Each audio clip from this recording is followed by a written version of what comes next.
Alright, so basically I just wanted to hop up on here. Real quick and test my mic and this little setup here. So we're gonna do that with playing this little supermarket simulator. So let me just, I'm sure almost everybody familiar with this game so far. So I am just going to open this store here and I'm going to turn on the light because the light always turns off. And I'm just going to show y'all my rank up skills. Check my CPU. We good. Show up my rank up skills. Where we at? If I ain't coming in yet. I got boxes all over the place. Excuse me. Let me see. Excuse my boxes, man. So I think I have to pay a few bills today. Pay. Damn, rent due is today. Got 2 days left to pay. Alright, we're just gonna pay all that today. Let's just pay it. Then we're gonna go back to the bank, see if I got any loan payments. Oh, I do got one, but it's in 3 days. That's fine. I already just racked up the shelf, so I'm not gonna be spending no more. So look, we got a little first customer of the day. So let's see here. Let me see. Are you gonna pay that with credit card, man? No, this is like a little bit like Mavis Beacon typing from like 25 years ago. That was a fun little game. I'm trying to clear out the inventory in the store here, so I can. It says you're selling a product without a price tag. What I'm selling without a price tag? Let's see. What I'm selling without a price tag?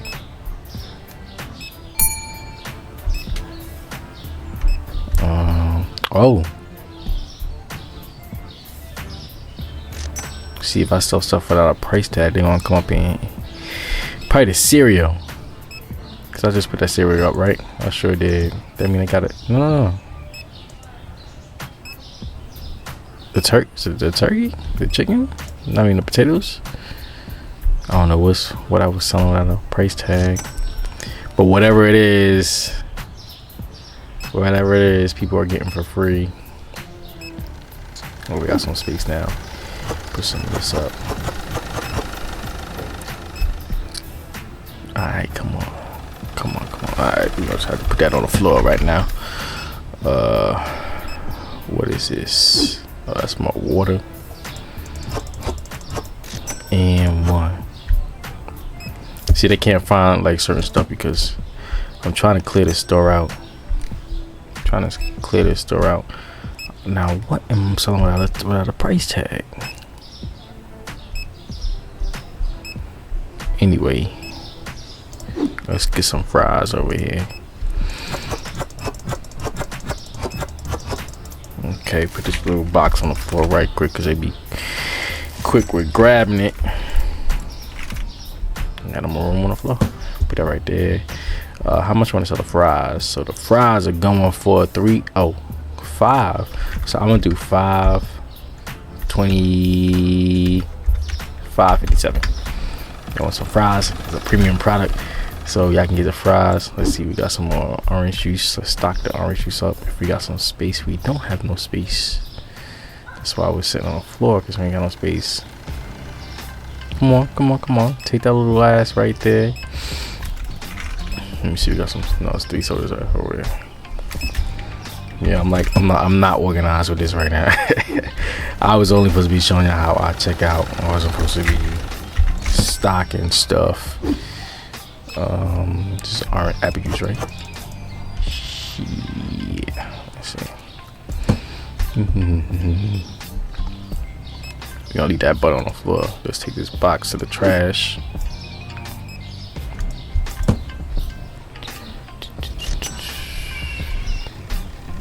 I got some little customers. Let me cash these customers out real quick. 19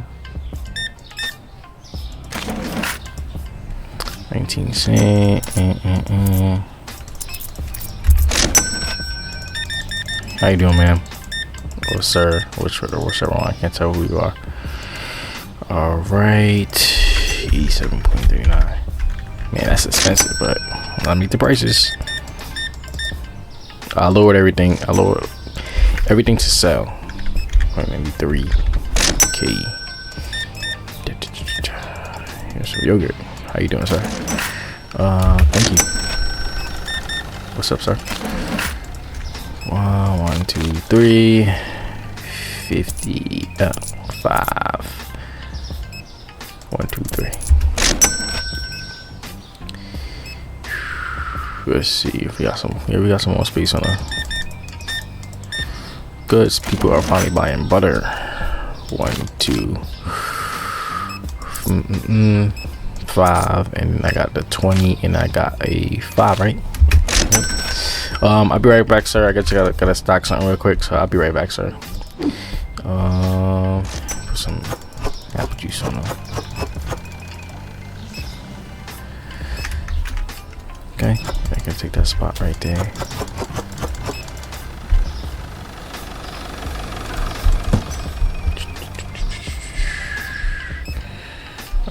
What is this on the floor? Some rice.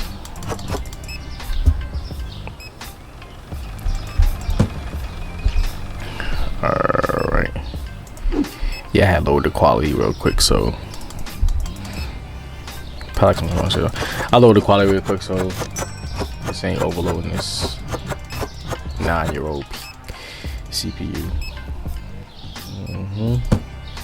All right, and it's 7:42. We about to close out. We about to close in a few, like an hour. How you doing, sir? Thank you for buying the fries. It's a new product. How you like it? Cash or credit? Credit. $40. Some rotors. So thank you for buying, sir. How much is that? 12.97. That's cheap, sir. Hey, what's up, friends, bro? Okay. 809.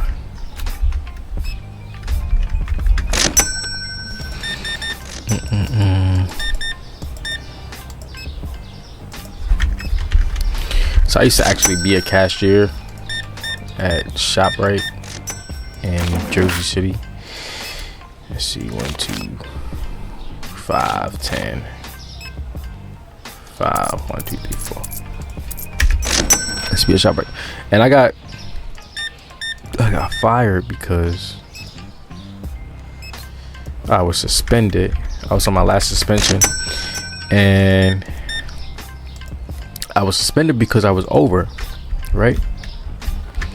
I was over exactly $10. Now I've been there for a year and a half at this point, probably 2 years at this point. So I knew exactly how to count my till and all that. So I'm like, okay, I'm suspended. Okay. Tell me why. Damn, we only made $672 for today. Anyway, tell me why. After my little suspension, I was working at another job. I was working at Jiffy Lube at the time, so I really didn't care if I was suspended or not. I was getting sick as hell of the job anyway. But once I came back, right, that first day back, I was suspended for being over $10. Tell me how that works. And when I was on it, when I got back, all right, we just home, so I'm not gonna restock anything. When I got back, right, I was careful. I was like, you know what? I'm gonna be careful. So I got suspended for being under $10. And then when I came back, I was over exactly $10. How is that possible? You want to know how that's possible? Because I was set up. I was set up by one of the front end managers, and I know exactly who it was. She know who she is. If she stumbles upon this video one day, I know it was you, Miss Pamela. I know it was her. Right? You know how? I just know it was. I know it was her, because I know she would do stuff like that. It was her. So after I basically got fired or whatever, you know, because I was over. You know, I was like, you know what, it's alright. I was getting tired of the job anyway. You know, being a cashier was just one of my childhood dreams. That was like one of the side quests of a childhood dream. You know, it wasn't something that I wanted to do forever. It's just something like I found fascinating, like, you know, counting, you know, scanning, you know, money and stuff. Yeah. Scanning money. Not scanning money, scanning groceries, you know. It was just, you know, little fun little thing. And I was bored after 6 months. After 6 months after 6 months of being there, I was done with it. You know. So anyway, so after I'm fired or whatever, I see this said front end manager, and she says, you know, you can never work for Ensera again, right? Ensera was the company that owned this particular ShopRite. ShopRite's are franchise, most of them. So this was Ensera is one of the biggest family that owns ShopRite, right? So she's like, you'll never be able to work for ShopRite again. And right there, that confirmed it. It was her. It was her. It was her. And you know, it was alright, because I was getting, you know, I was getting tired of, you know, working 2 jobs. Jiffy Lube, you know, Jiffy Lube paid a little bit more, 40 cents more, if that. But it was just like a different change, you know, so dealing with cars, dealing with oil changes and stuff like that. And that's a whole different story on its own. That's a whole different story at home. My particular store, we were on it, you know. We didn't play that, not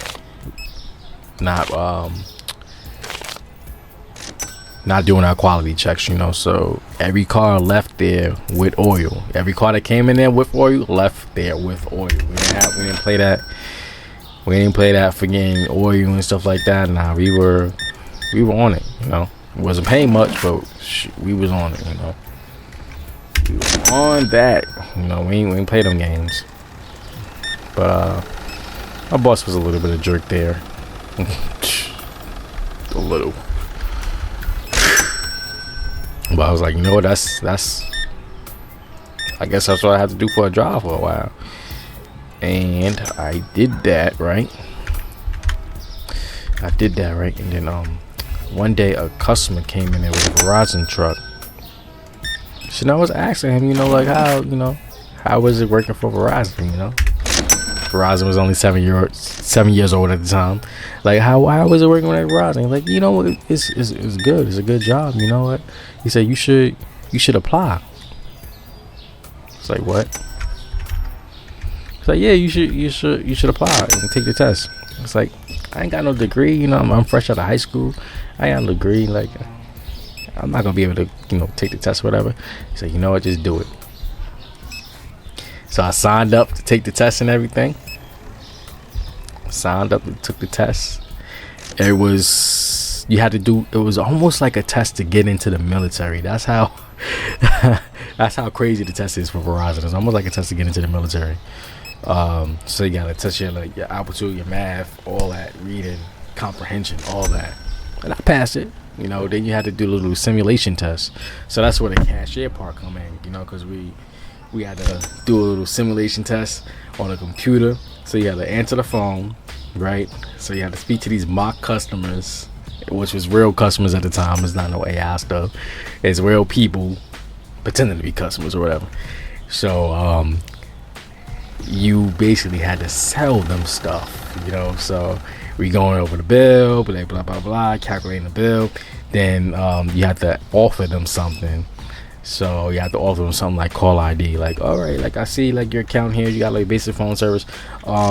Looks like you would benefit from caller ID. Call ID is only $3.50 a month. You know, we send you out a little call ID device.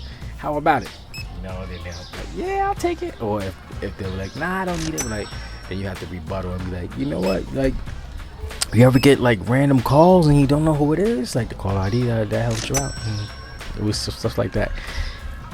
You won't believe like how many people like actually failed that test, failed the simulation test, because it was just so hard. Like for me growing up in school, you know, growing up in public school, like luckily we had computer classes, so, and I was like, you know, from young like good with computers and stuff, you know, so like for me I had like an edge up, like where the other people, the older people, they didn't really have like that edge up. Plus like I played pretend cashier, I played pretend telephone man before, so I had my little head start, you know, and I was cool with it. And you know, it's like, alright, they don't give you the results right there. You know, you do your interview, you give you the results right there. But they do tell you like you did pass on to the next level. So I kept getting passed on to the next level, you know, like that. Then you had to do a interview, 2 interviews. So one with the supervisor. So I was in Teaneck, New Jersey. At 1500 Teaneck Road. It's no longer it's now a apartment complex anyway. But yeah, so you had to do an interview. So I did my interview with one of the supervisors, Stacy. Shout out to Stacy. So he interviewed. I didn't make his team or whatever, but I did make Jeff Rowe, my boy Jeff. Call it Jeff Rowe, you know. One of the greatest teams I had, you know. What teams I had? So I was on Jeffrey Jones, Jeff Rowe, you know, like my little Jeff Rowe crew. Then I went on to Roberta, right? Yeah, Roberta Williams. And then I went on to my last supervisor, which was James Genova. James is my guy, my big bro, my homie. James unfortunately passed a few years ago. So I got to gym team in 2000. No, Jim didn't pass a few years ago. Jim passed a few months ago. Like, he just left me. Like, the fuck? And I spoke to Jim. Of New Year's. You know, he made me a little gift or whatever for New Year's. I picked it up. I missed him.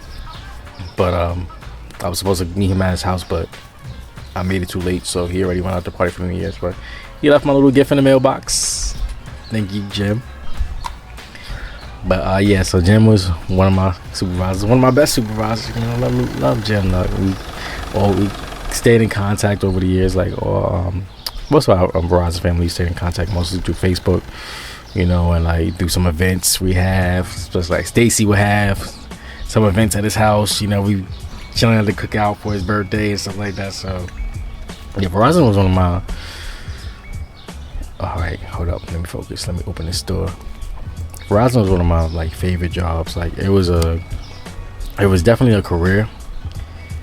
It was definitely a career that could take you places, and it paid a lot of money. So when I first started, it was $13.87. So that's back in 2007. The going rate was $13.87. That was a lot of money for a kid straight out of high school when I was just making $7 at Jiffy Lube, $7.15 at Jiffy Lube, right? So it was a big thing. So I made so much money. I spent so much money. Like I used to always say like I'm P Diddy. You know, I made so much money like I was P Diddy. Like it was crazy. And I was just blowing it. I had no guidance on how to spend it. Now Jeff did tell me. Jeff did tell me. Don't chase women. Chase the money, and then the women will chase you. And I took that to heart. You know, I chased the money, and I blew the money. And some women came here and there, but I wish I had the advice of how to save that money, because I would have been in such a good position. I was in a good position at the time, but I didn't really know how to save the money. Because when I left, I left during we had a little layoff going on. Verizon had to downsize, so last one in, first one out. So that was me. So they gave us a choice. Actually, they said, you know what? Our union was like, you can take a chance and get laid off, or you can take a buyout. So the buyout was offered to everybody. So the buyout was $10,000, right? So nobody was taking $10,000 because that makes sense. Nobody was taking $10,000. That's nothing. To me, $10,000 in 2010 was a lot of money, but everybody was like, nah. So I wasn't even thinking about it. I was like, I'm gonna keep my job. I'm gonna stay here. So then I was like, all right, we gonna throw in an additional 40. They do an additional $40,000. So it came up to $10,000 with $40,000. Then the ball started rolling, but not as much. So then I was like, all right, this is what we're gonna do. We're gonna do $10,000 plus. How you doing, sir? We're gonna do $10,000 plus the $40,000 plus $2,600 for every year that you were at that company. For me, that wasn't much, but for people who were there since the 60s, they started hopping on board. So Verizon was Bell Atlantic before. Before it was Verizon, it was Bell Atlantic, and then you had Bells, all the Bells, different Bells and stuff like that. What was the I forgot the different names to the companies I went through over the years. But yeah, did I not give you your money, sir? So people started jumping on. I was like, you know what? After speaking to the union, I was like, you know what? You should take it, because if not, you're gonna take a chance of getting laid off next year. What so happened is so many people took the buyout that there was no need to lay off anybody further.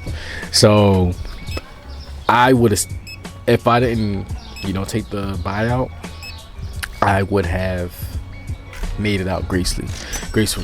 But the thing is, Verizon was so far as up in Teaneck, and I always had a problem with getting up in the morning.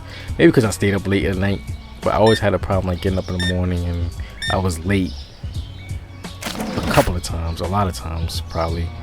You only get to be late so many times, and I was going through depression at that time, and I was like, I really couldn't. The job was really stressful. They paid a lot, but the job was really stressful. In the beginning, the job was fantastic. The job was the best. Then, unfortunately, our manager, Jamal Brown, he got into a motorcycle accident, right? So he was our manager. He was the best manager, man. He used to come in and shoot ball.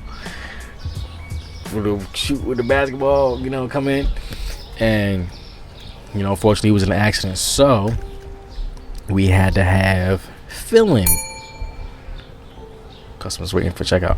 We had to have fill-in people, fill-in managers and stuff like that.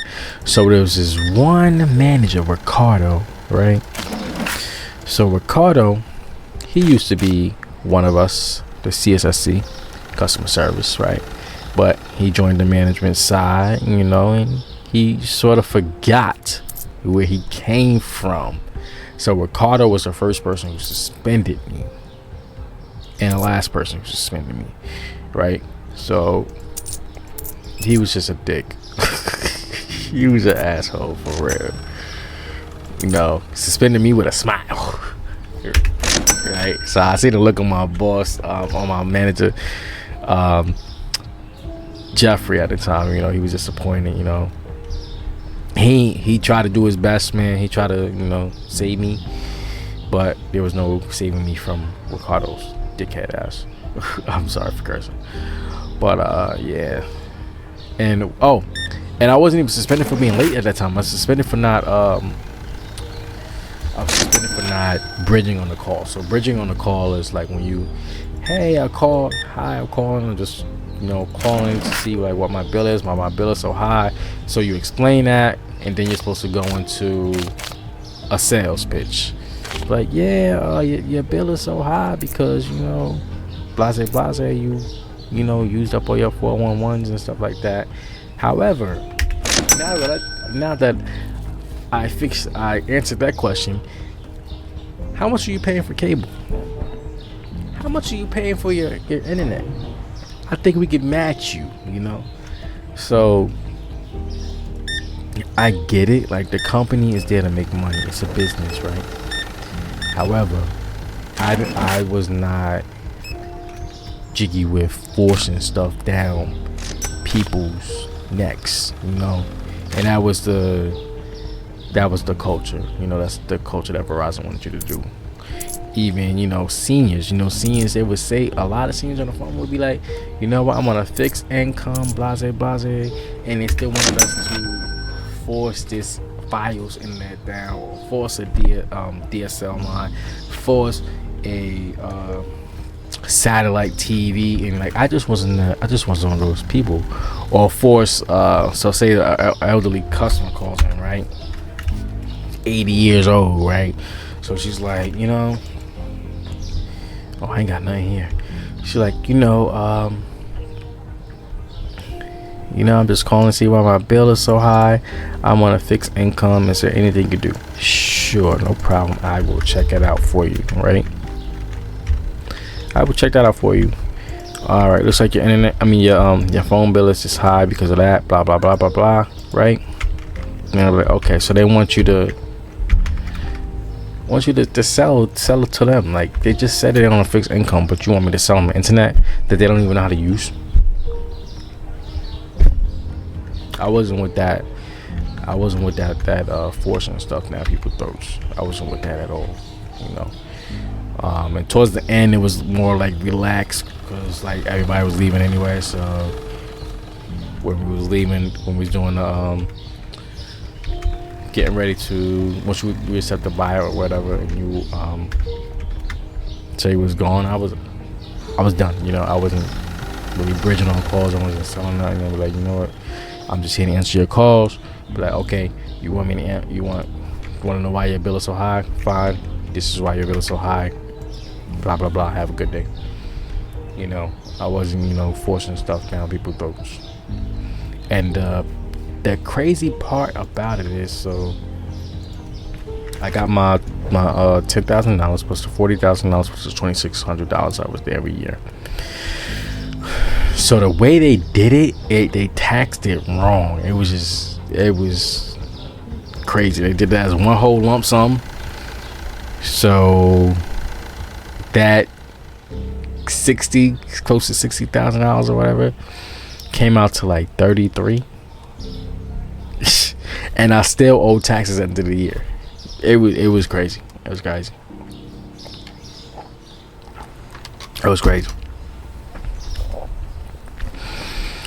But it was cool. But it was a big shock because I'm like, damn.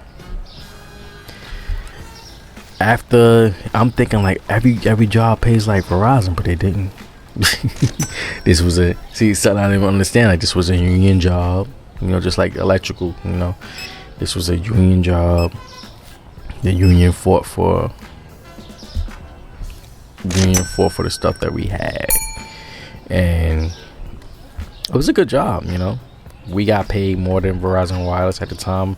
Verizon Wireless wasn't owned by Verizon. It was 50-50 or 40-60, whatever. So Verizon was partly owned by a company in Europe, I think it was. The Vodafone or something like that. Yeah.